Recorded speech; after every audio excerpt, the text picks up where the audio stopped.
জান্নাতের মধ্যে হয়ে গেল। দুনিয়ার মধ্যে থাকা অবস্থায় জিন্নাতে আমার ঠিকানা 10 জনের মধ্যে 1 নম্বর আমি জান্নাতি হয়ে গেলাম।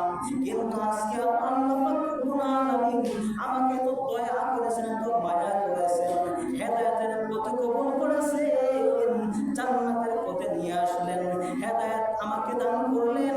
আজকে সেই আল্লাহ পাক রব্বুল আলামিন আমাকে সালাম জানাইলেন, আমি কি জবাব দিব? কান্নায় চোখের পানি ছেড়ে ছেড়ে কান্না করি। জন্ম আমার নবীর যোগে হলে কেমন হতো, জন্ম আমার নবীর যোগে হলে কেমন হতো।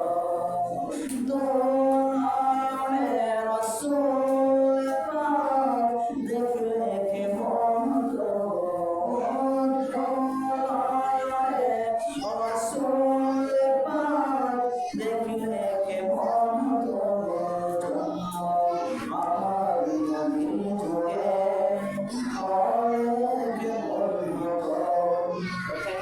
আসতো ভেসে হযরতে বেলালের মতো জান, আসতো ভেসে হযরতে বেলালের মতো জান, সে আজানে ছিল এমন প্রেমমুগ্ধ রহমান।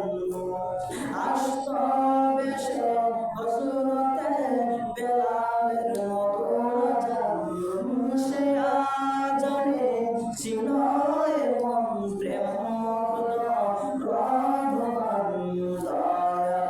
নবী পিছে নামাজ পড়লে কেমন হতো, দয়াল নবীর পিছে নামাজ পড়লে কেমন হতো, জন্ম আমার নবীর যোগে হলে কেমন হতো। তিনি কত আলোচনায় থাকতাম আমিও তখন, তিনি কত আলোচনায় থাকতাম আমিও তখন, সে আলোচনাতে সামনে রাসূল পাক হতেন, পাশে সাহাবাগণ, আবু বকর, ওমর, উসমান, আলী, সঙ্গে কেমন হতো, আবু বকর, ওমর, উসমান, আলী, সঙ্গে কেমন হতো। দোনায় রাসূল পাক দেখলে কেমন হতো, দোনায় রাসূল পাক দেখলে কেমন হতো, জন্ম আমার নবীর যোগে হলে কেমন হতো।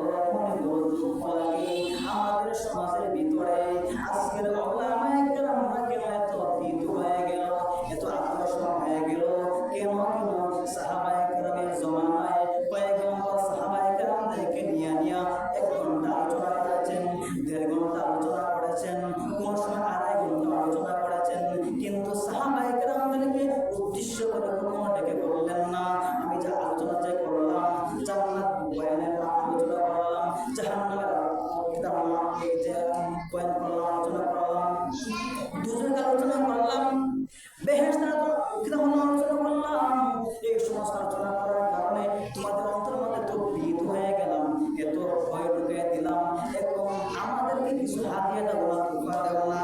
কিন্তু পয়গম্বর তো আলোচনা করেছেন, সাহাবায়ে কেরামদেরকে বয়ান শুনিয়েছেন, সমস্ত বিষয় ভিত্তিক আলোচনা করেছেন, সমস্ত কিছু অনেক কিতাব বয়ান করেছেন, কিন্তু আমাদের সমাজের ভিতরে একদল ওলামায়ে কেরামরা 1 ঘন্টা 1.5 ঘন্টা বয়ান করিয়া তারা মানুষদেরকে ফকির বানাইয়া পকেটগুলো ভারী করে নিয়া বাসার মধ্যে ভালো করে বিল্ডিং বানাইতেছে। এই সমস্ত জিনিস হলো কিয়ামতের আলামত। এই জন্য খালি বিল্ডিং বানাইলে গেলে চলবে না, মানুষদেরকে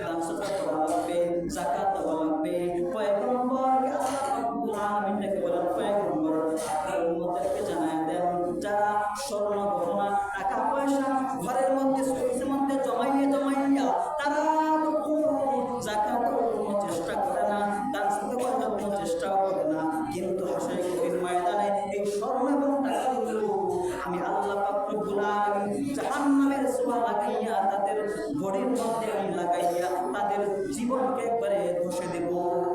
এই জন্য আমরা বাকি জীবন যতদিন বাঁচবো আল্লাহর গুলামিতে জীবনকে কাটাবো, নবীর সুন্নাত মোতাবেক মতো জীবন করবো, সঠিক মতো চামড়া জাকাত ফিতরা দেব, আল্লাহ পাকের